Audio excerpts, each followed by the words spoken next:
What if the framework by which we did everything began in a conversation of inclusion, as opposed to inclusion being the addition to, what if it was the font from which everything flowed? Have you ever noticed that some of the best ideas come from unexpected places? Your next breakthrough may come from a leader facing similar challenges, but in a completely different sector. Welcome to Chief Influencer. I'm your host, Anthony Shop. Join us as we explore how today's successful leaders inspire, influence, and connect with others. Chief Influencer is a production of Social Driver and the Communications Board, who have teamed up to spotlight how great leaders and communicators are making their impact in the world. This episode is brought to you by the George Washington University's College of Professional Studies. With in-person and online programs ranging from master's degrees in public relations strategy to certificate programs in digital communications, GW offers more than just the credentials to help working professionals get ahead. It prepares them to be leaders in their field. As a proud GW graduate myself, I can attest that faculty members combine academic rigor with real-world lessons that can't always be found in textbooks. Check out cps.gwu.edu for more information. I'm so excited to introduce today's guest, the Reverend Darrell Goodwin, who currently serves as the first executive conference minister of the Southern New England Conference of the United Church of Christ. He's also the first openly LGBTQ plus Black person to serve as an executive conference minister in the UCC. As the chief vision keeper, Darrell is responsible for guiding the conference and its affiliates to have a positive and lasting impact in the world. He is a member of the United Church of Christ Board, the UCC Council for Health and Human Service Ministries, and the Global Ministries Board. And he brings to his varying leadership roles extensive experience in pastoral ministry as well as higher education. Reverend Goodwin, welcome to Chief Influencer. I'm glad to be here with you, Anthony. Thanks for the opportunity. Absolutely. Well, I'm really excited to dive in and hear more about your style of influence and what you've learned and the work that you do. But to start, thought I'd just ask, what does it mean for you and for the United Church of Christ community to have an openly LGBTQ person in leadership? That's a great question. I think I'll start with a phrase that I often say, which is representation matters. I think some people change the world around them because they do a series of programs, services, opportunities. Some people can make a shift just because they merely exist. So I think when most people think about a religious leader, particularly in my context, a religious leader for over 600 churches and 100,000 people, they have a certain stereotypical understanding. And usually it's a straight person and a heteronormative relationship with, like I used to say, 2 kids and half a dog. You sort of have to have this particular Americanized version of what we think that will be. And so when I show up in the context, or when I show up with my husband, I think people have to immediately shift their whole understanding of faith, what a religious leader looks like, what the input of what they would have gotten specifically in New England might be. And that begins the work of transformation, literally because I walked into the room. So I think that's important because in the United Church of Christ, who's attempting to be one of the most progressive and accepting denominations in this country, I think who are the faces of that denomination, who are the faces of leadership, who have access to lead, is critically important. So before people even arrive at the church, what are the critical conversations that's happening to shape and create who we want this faith community to be? Yeah. Here at Chief Influencer, we're really focused on how leaders influence and inspire those around them.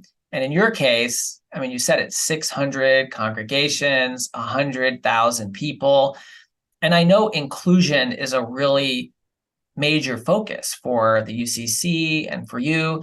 And I wondered if you could talk a little bit about inclusion as a style of influence, or maybe even as a pillar of influence, and what that means for the community that you serve. Yeah, In a very brass tacks way, I would say, in the United Church of Christ, and then if we were to think about faith-based organizations in general, there really is no growth matrix unless there's also a dedication to diversity, equity, and inclusion.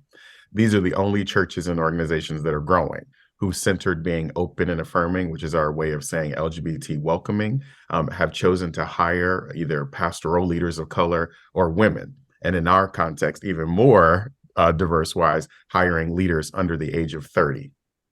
Organizations that have made those choices have seen an expansion of membership, more engagement, more people being involved.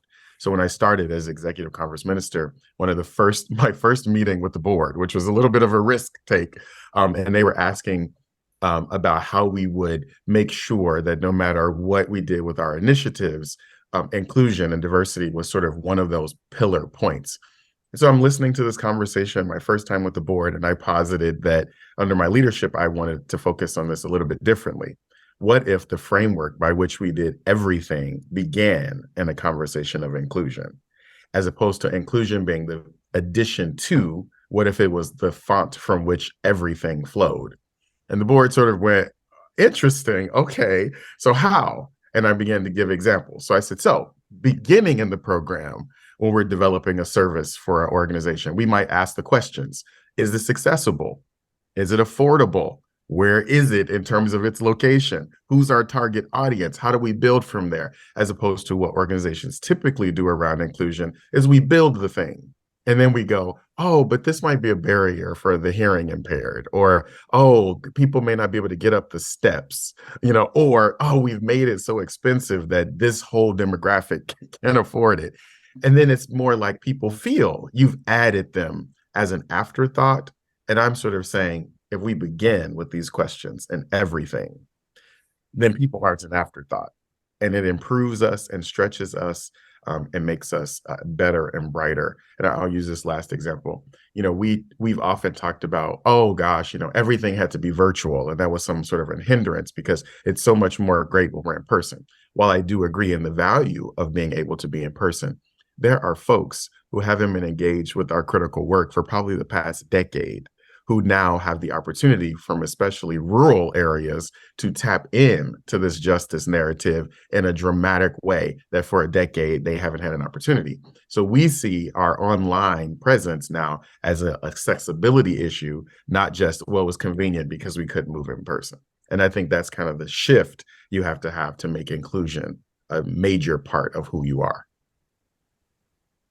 I just love the way you put that. And it just strikes me that putting inclusion at the center, because I could see why you saying that first people might go, huh? And then as you describe it, what you're saying is, let's be people-centered, not building-centered or content-centered or whatever, right? Let's put people at the center of everything we do. And the more we can include people and make sure that we're accessible and welcoming and affirming, well, then we're going to achieve our mission of having more people show up and having more people come back, right? I mean, it's kind of seems really basic the way that you put it, which, is common sense and why you've probably gotten everybody to come on board with your thinking. Yeah, I think that you said something very powerful, which is the common sense matrix. I think that all of these conversations for most of us begin with the complication. We're thinking, what's the book I need to read? What are the 50 steps I need to walk towards? How do I perfectly mastermind this?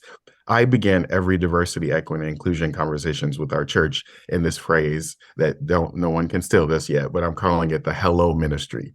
And people are usually like, okay, what do you mean? And I said, we will learn a book to get the right framework correct, but we will actually know how to say hello to someone. And so if you start in the matrix of, I just want to encounter you as another human being, then naturally some of those other questions will automatically come up. But it's because we immediately approach diversity and equity and inclusion from a deficit model that then it's complicated. We don't know how to do it. It seems like a burden to the organization. We can't seem to get the right funding for it because, again, it's this external thing versus, wow, if I'm interacting with Anthony and I want Anthony to feel like he's a part of whatever we're doing, then I start with what does Anthony need to feel a part of this? And then it becomes a totally easier framework, which is just more natural. If you invited people to your house for dinner, you'd immediately ask about dietary restrictions. you wouldn't cook the whole meal. And then once they got there, go, oh my God, thanks for having a problem to be lactose intolerant, or Right. not celiac friendly. You would begin, if you want to be hospitable, with asking that up front. So that's, to me, it is commonsensical to me. It's sort of a basic framework, and we're making this so much harder than it needs to be, when it's really just about humanity and connection. You're speaking my language, because I know in your full bio, which we didn't read, you love hosting dinner parties.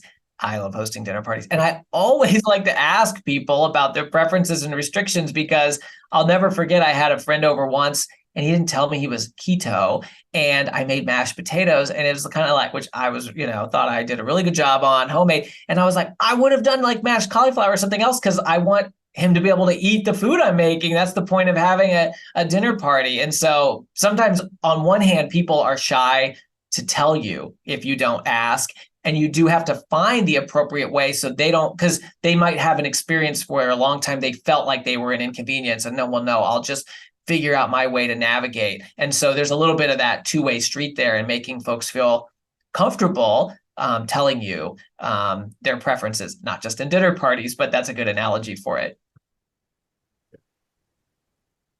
So I'm sure some folks, we have diplomats, we have orchestra conductors, business people who we've interviewed as chief influencers and recognized. And some folks might be thinking, oh, what a religious leader. But I think the common denominator here, which you have just so eloquently pointed out so far, is I don't know any organization that's not trying to figure out, how do I connect with, reach, and engage a more diverse population, whatever that means. That can mean so many different things. But when we look at younger folks, when we look at race and ethnicity, when we look at preferences and backgrounds, and you talked about virtual. And so I really am excited that no matter what background folks are coming from, they're going to be able to take away lessons from the focus that you've already shared. I want to bring that into your mission statement, because I know that big part of your role over the last several years has been to take this mission and this vision that you all have and figure out, how do we apply that? And I know there are others who it's really resonated with, not only the statements themselves, but the application. So can you share a little bit about that work with us, and tell us sort of the journey that you're on? Yeah, that's a great question. I think there's kind of two parts to it. So I'll say the tagline, we call it, but really the mission whereby which we work, is called Living the Love and Justice of Jesus. So the question becomes, in our framework, how do you live this love and this justice matrix? And then faith becomes the vehicle that motivates us to do it. So when you say living the love and justice of Jesus, it's sort of saying this is the inspiration whereby which we do this work. I think any organization could try to live love and justice. And so I think that's the foundational point of how we move forward. The question for me, the wrestling I've had over the 3 years I've been in this role, was an aspirational statement that a group of people across Massachusetts, Rhode Island, and Connecticut spent about 5 years trying to work together to decide if they wanted to come together and work together to form this new organization, and believe together, if they pulled all their resources, their history, many of our churches are over 400 years old. If they pulled all of that wisdom together, it might create an institution of sorts, or an organization that might live love and justice in our complete region. So my work has been trying to flesh out, what does that look like in a relevant way? What does it look like in a transformative way? And then what does it look like in a futuring way? Like, can we think about these principles, not just for who we are in the immediate, but what might come down the path? The benefit for me is it means I don't have to throw away what has been, which sometimes when we try to calibrate the new, we immediately divorce ourselves from that which was, to deal with the immediate now. And sometimes we have a little bit of futuring about what might be. Whereas our framework here is to try to connect all three phases of life: who you've been, who we currently are, but then who we dream to be. That allows this constant understanding of co-creation. Or my staff gets tired of me saying this word of, like, we are nimble. Or I like to say our phrase is we are the United Church of Christ, but I like to say that we're the uniting Church of Christ, which means the work isn't done. Another phrase my staff gets probably annoyed with me about is I often say the paint isn't dry. It doesn't mean we haven't painted, because I think sometimes organizations get afraid of, well, if we don't have some framework, then we won't have we'll be a ship with no sail and da da da. No, I'm very clear. The wall is painted. We are an organization. We offer services to people. We coach leaders on how to move forward. We literally are helping the institution in some ways live, maybe with new life. That's paint, but it's not dry, which means if we need to chip away something, we need to paint over again, we need to choose a different color. We have the nimbleness to be able to do that. And to me, that's how you have formative change. For a faith organization to be doing this, it's a complicating venture because people believe, as I told you, some of these churches are 400 years old. They're like, we're good. Like, obviously what we have been doing has worked because we've outlived most of the institutions in this country. And I'm saying, and if you want the next 400, you have to not have the paint be dry. You have to also be willing to toggle with love and justice, which also might mean everything you think you are and have been has to be able to shift towards what is coming. And I think that's the struggle we all are having now. Do I build based on today, or do I pay attention to that we're in a constantly shifting and changing world, including from demographics to economic realities to where people come from to what they understand as healthy, whole, and relationship oriented. All of that is shifting right before us. And so how do we stay attuned and ready for that? I'm saying over 400 years old. That means some of your churches are older than the country. Than this country. Right. That's kind of amazing. But kind of freeing for you to say, well, who do we want to be? We started, before the country was even founded. Right. So it's very kind of freeing in that way. I know one of the areas of focus that you've brought as you've endeavored to bring this mission to life is around partnerships. And I'm really excited to dive into that because I'm a big believer in partnerships and collaboration. Obviously, Chief Influencer itself is a partnership of Social Driver and the Communications Board and the George Washington University, because we just saw that working together, we would be able to achieve more in partnership. And that's something I think a lot of leaders are thinking about. How do we build partnerships that make sense for today, not necessarily just the partnerships that we have inherited and had for a while? Can you talk a little bit about your philosophy around that, and then what that's looked like for your community? Yes, I would use two questions I like to ask myself. The first one, who are we walking alongside already? And then the why. What are the reasons whereby which we've discerned, okay, these are going to be our, quote, bedfellows, right? These are the people we do ministry with. And my second question is, who aren't we talking to that people would even assume it would be weird or strange or odd that we would walk alongside? And I'll give you a perfect example. In my first 3 months as executive conference minister, I directed our CFO to join every chamber of commerce in all of the 3 states in which we reside. And I remember her going, wait, are you sure? The chamber, like the business? And I'm like, yes. And she's like, okay, we've never done that. This is like a faith nonprofit, but sure.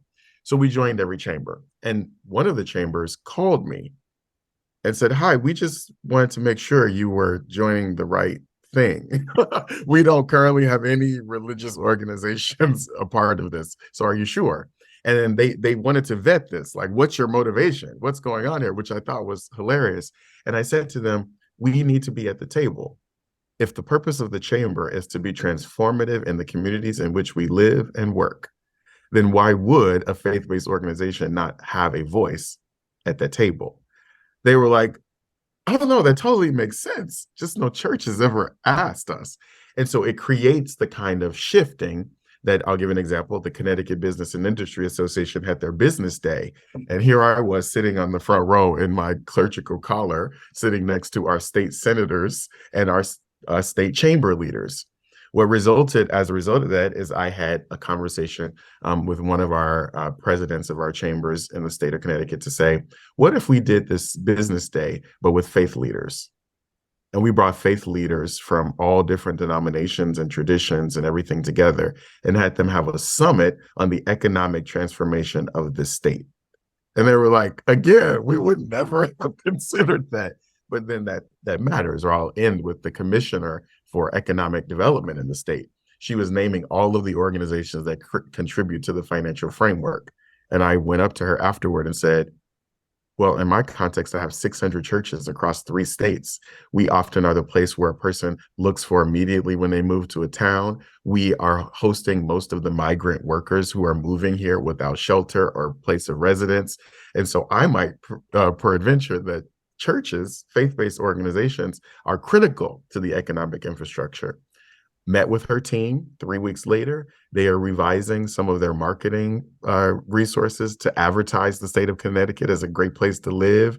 And they're going to make sure that in many of their videos, they start to center the congregational church that's often in the center of every town in the state.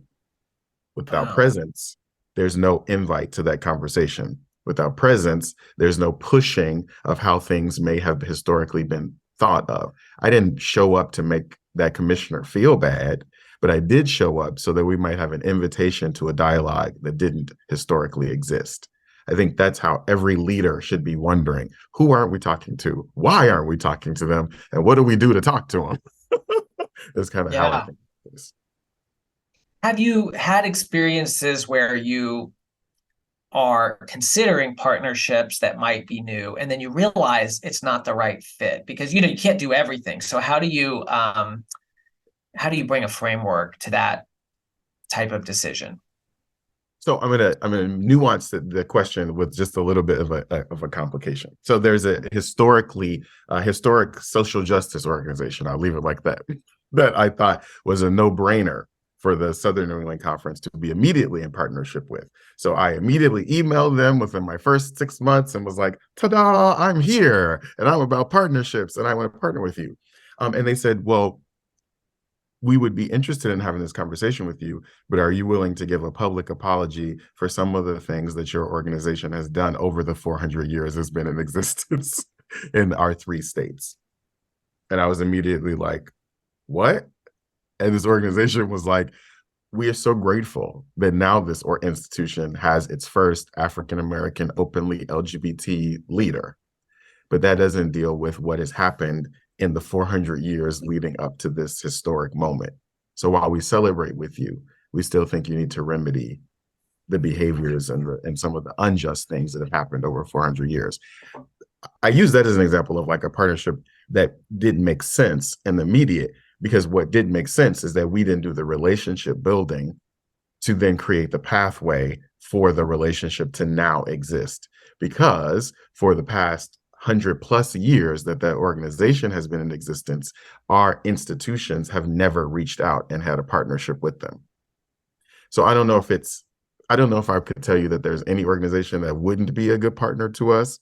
What I would say is we might need to do some healing and a restoration or actually introduction to each other to make the relationship palpable. And yes, to this day, we still don't have the set services or resources that we're sharing. We're still in critical conversation of what a reparation or an apology or an acknowledgement would look like for us to show up as an authentic and just partner.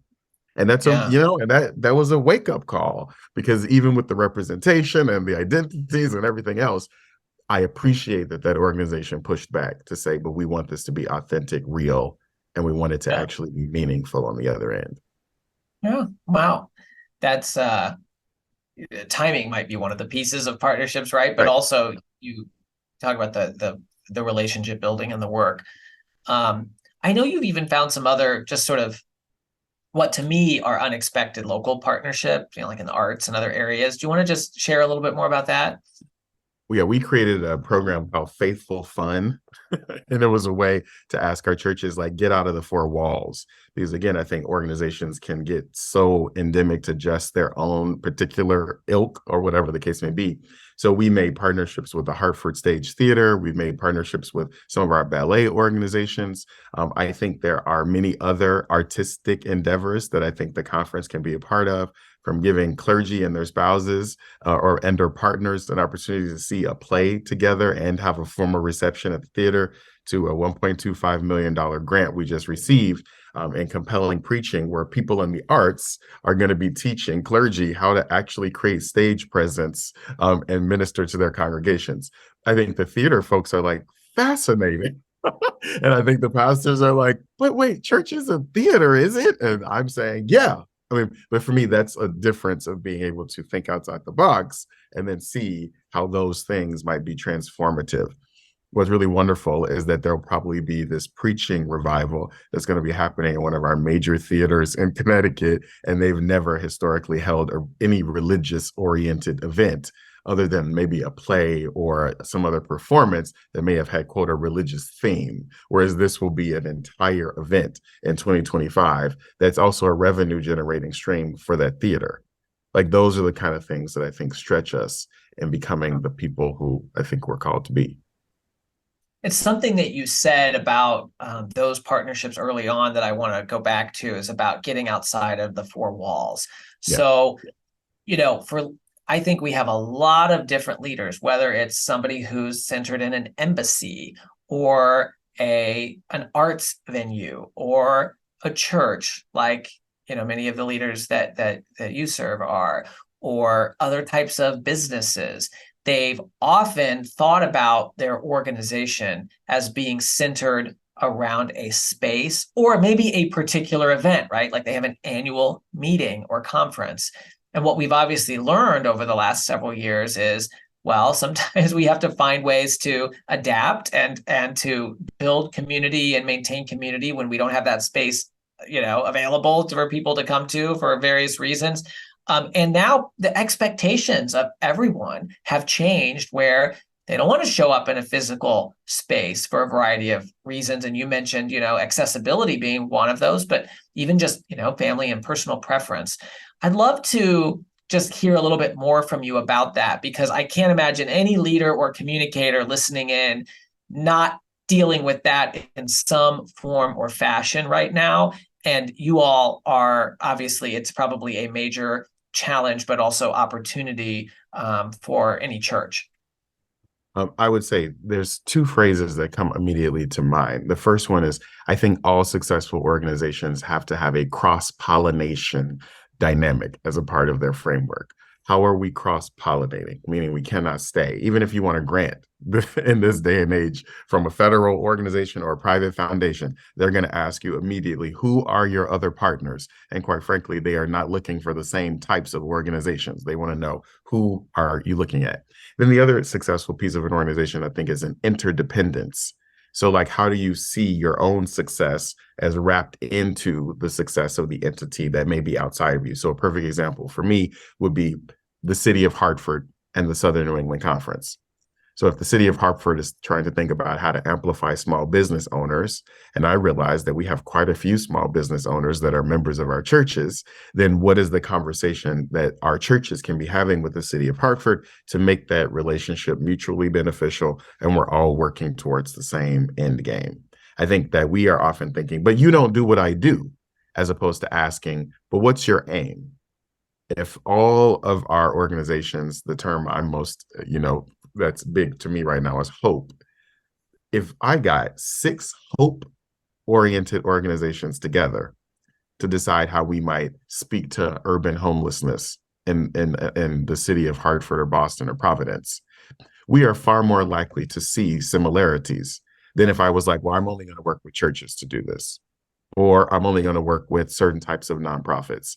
But I might suggest that the Hartford Insurance Company, right, which is a private, multi-million-dollar insurance company, also might have a hopeful proposition around ending homelessness in Hartford.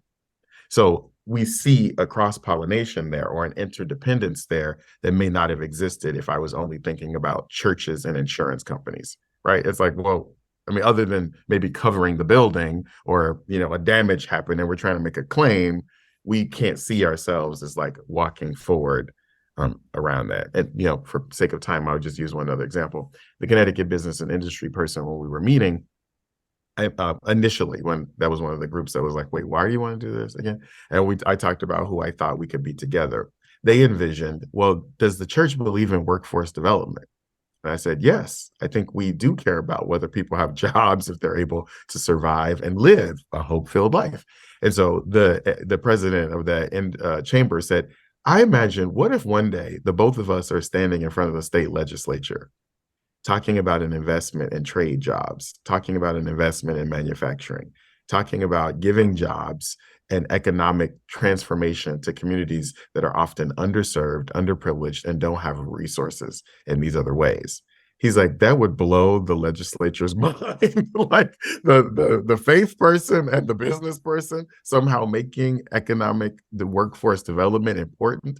Those are the interconnected realities that I'm like, yes, why we wouldn't be standing in front of the state legislature together? It actually makes total sense, even though business and church don't always seem like, oh yeah, of course you should do that. It doesn't make sense immediately.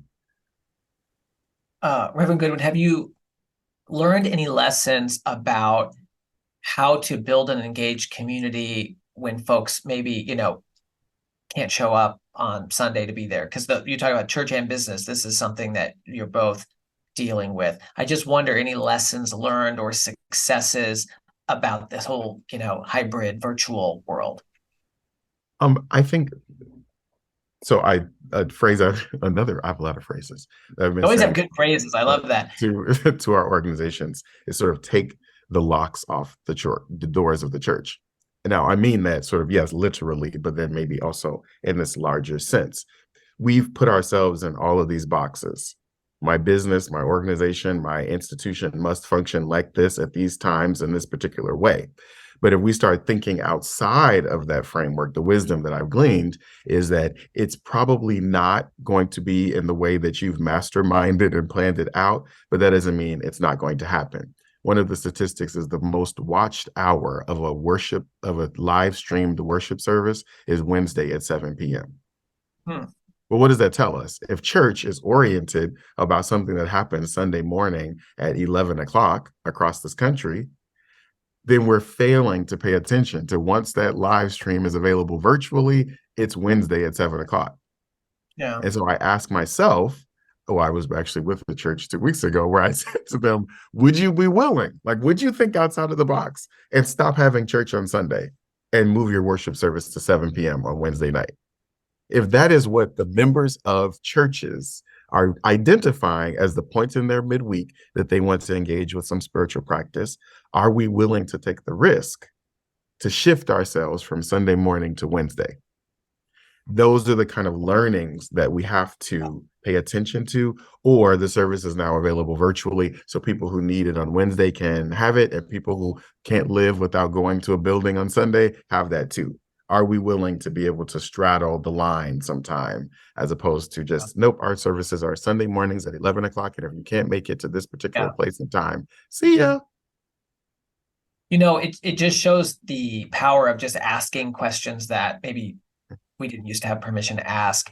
Because it's funny when you mentioned that, one of our chief influencers, Monica Goldson, is was the CEO of Prince George's County School District, one of the largest school districts in America. And they created a telephone town hall system during the pandemic for parents and other community members to be able to hear updates and ask questions. And they found that it was either 5 o'clock or 6 o'clock on, I think, Tuesdays was very effective, because folks might be driving home or they might be cooking dinner, but it was a time that was sort of a common time that people could listen in. Because and the other thing they did that was so cool was it called you and said, this is going to start, press 1 if you want to listen in. And a lot of people who would have otherwise forgot or not, okay. And they would press 1. They got 30,000 people to join these things. Right. And so, but it's funny that that's a totally different world. And yet, we're pretty close on the time that you found and that they found is the time that folks wanted to consume this type of content or information. So probably a lot we can learn from one another across different sectors with this type of virtual hybrid engagement in today's world. Right. One of the invitations I have to our staff, particularly, is the simple phrase: trust fast, fail forward. Mm, Trust fast, fail forward. It means that if Anthony, you and I are talking and you go, hey, well, what if you thought about that? Instead of me immediately coming up with the 15 reasons why that didn't work, it historically has never worked, and why we wouldn't implement it, yeah. we take a posture of, okay, let's start putting the framework in place to let Anthony's idea move forward. Now, maybe we don't, it fails forward. We get, oh God, in 15 minutes of trying to figure it out, there's a barrier, we can't do it. So it failed, but now we're forward because we now know we've learned something from trying to implement. I think we Yeah. usually just shut something down because it's not what we're familiar with or we're used to, and Yeah. then move to the next thing. And I think I'm saying, nope, nope, nope. Push the envelope, get out of the four walls, trust fast, fail forward. And in doing that, you'll imagine and receive things that you would not have imagined. You know, my first week of December, my team leaders are meeting with the U.S. Department of Health and Human Services team leaders for the federal government. That makes really no sense, like in terms of how organizational structure. But the trust was like, what if we reached out to the White House as a conference in New England and was like, we can do great things together? And it didn't fail forward. It actually moved forward in a collective way, that we're doing suicide prevention trainings, mental health first aid, talking about the mortality rate in this country. We talked about vaccinations and making sure people had appropriate masks and all these kind of things, and testing during COVID, literally because we simply trusted that even a church might be able to do something prophetically profound in our community, and moved forward with doing it. I think it's just, you have to trust fast and fail forward. Love that phrase. That's so great. I want to ask about just, your role as an openly LGBT leader. I think a lot of leaders are sometimes, maybe they don't want to, be very open about their identity. We can think of many successful leaders in the world who have kind of been coy about their identity for various legitimate reasons. And I just want to talk a little bit about that, sort of the risk side of that and your equation. And maybe we can even take that into the piece that you wrote, after the Super Bowl ad that you saw, and why you were inspired to do that. So approach that however you want to. Yeah, I think the safety matrix of us sharing the fullness of who we are means that we just become more vulnerable. Vulnerable for people who do not have a diversity, equity, inclusion lens, vulnerable to people who have a very standardized understanding or boxed understanding of who religious leaders should be, or what women should be doing, or whatever the case may be. That limitation can sometimes, when we are not that, expose us to vulnerability. And I've had that as the executive conference minister, from enhancing our security systems to having to be thoughtful about the mail that's come to me and all of that. But for me, and not everybody will agree with this, there's an equal risk to not be transparent about who I am. When you aren't transparent, then you allow someone else to create the narrative for you. You allow someone else to write the story, to write who belongs and who doesn't belong. And so, in many of my job realities, I'm sitting at the table with other religious leaders who are over a series of churches, who don't even believe that my marriage or that I am a valid minister. But the point is, I'm at that table. And so immediately they have to interact with me, like, even if they didn't want to, because these are formal partnerships we have in every state, that there's a diversity of leadership. So I think there's a risk matrix on both sides, which is why I'm always an advocate for sort of lead out loud, whatever that identity might be. Whether this is race, gender, sexual orientation, whether it was a socioeconomic reality from which you've come, or a different ideology frame, or if you're neurodivergent or whatever the case may be, communicating it allows the system itself to have its own toggling. If we don't, then sometimes we're lacking resources or the exposure to someone else who's thinking, gosh, I would love to be Anthony and have my own media and marketing company. But they're like, but I've never seen anybody who looks like me, has my experience, so I should just probably let that go. If I could just pull a thread on that, this idea of owning your story. We had a recent episode with Patrick Salee, the CEO of Vibrant Health, and he struggled with alcoholism, and he had DUIs and ended up going to jail for a period of time. And he shared the story of when he tried to conceal that, it ended up being revealed and affected him. Somebody, kind of shared information they shouldn't have in a job opportunity. So when he was up for a different job, his current job, he went to the board and said, I want to tell you about this experience I had. And I want to tell you what I learned from it and why I think that's going to make me a better leader to serve this community. And they saw the potential, they hired him, and he's had a huge amount of success in his role. And he wrote a book about it called The Solitary CEO. And so I love that what you share about the risk and reward there of that being transparent and owning your own story, because some folks might hear that and go, okay, well, but how does that apply to me? Because I may not be a member of the LGBTQ community or something like that. And I think it mirrors the story we heard from Patrick, which is a different type of life experience and how powerful it is when you own your own story. So anyway, just wanted to pull that thread there to connect it for folks who haven't listened to that episode yet. Yeah, makes sense. You want to talk about, as we close, the Super Bowl ad that you saw and what that inspired you to do? So, after when the Super Bowl was going on, there was a whole series called He Gets Us, which is sort of this nouveau riche, exciting, I can say this word, sexy type of invitation to faith. It's modern, it's using language that makes sense to us. And I have to admit, my first viewing of it, I was like, whoa, this is super, super creative. But then I'm also the kind of person who does my research to then look behind the curtain. And I realized that these ads were being essentially funded by extremely conservative groups that are anti-abortion, anti-LGBT, anti-everything that's not sort of evangelical or fundamentalist. And I wondered, well, people will be attracted to this stuff just like I was, and then get into it, and it will be what I would describe as a bait and switch. What if, because I hope I'm leading an organization that really does mean many of the things that they're saying in those ads, what's our step in so that if people were to find us, they might actually find the truth of what we're saying we're going to be, right? Like truth in brand marketing and advertising. So we are creating, alongside Social Driver, this understanding of Find Hope Now. And it's going to be a church finding tool, but really also progressive organization near you finding tool. Part of this is about outreach and a reclamation of faith in a way that's far more expansive, inclusive, loving, and justice-filled.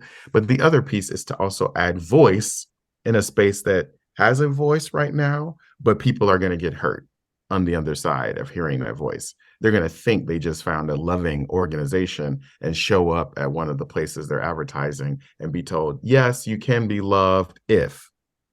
And I would like people to find hope without the strings. Like I think that's we're working with a media one of the marketing teams at Social Driver, and one of the folks who named that they're not from a faith perspective per se. And so this has been interesting for them to be working on this project. Is if I would summarize what I've looked at your website and the websites of your churches, I might say you offer faith without limits. And it's been a phrase I've started to use with some of our pastors. Like, if you want to create something, if you want to be a leader for such a time as this, no matter what you're leading, can you create hope without limits, joy without limits, love without limits, resources without limits? And I know that for some of those categories, we can't, like, our minds, when you try to think about that. But in our context, faith without limits versus showing up with all the limitations and all the reasons it won't work and all the barriers, which is what we do as a function of institutional growth and development. I think it might be if we toggled that to say, what would this look like if we didn't have those barriers in place from the beginning? What a great phrase. I love that. And one of the things I love, just from a chief influencer perspective, that, folks should really pay attention to and think about is, you saw something and did that research that you mentioned. And then you said, well, I want to make sure folks realize that there's some disharmony here between the message and, who's behind it. So you wrote an opinion piece and, got picked up by publication in your area, and then, really got that conversation to spread.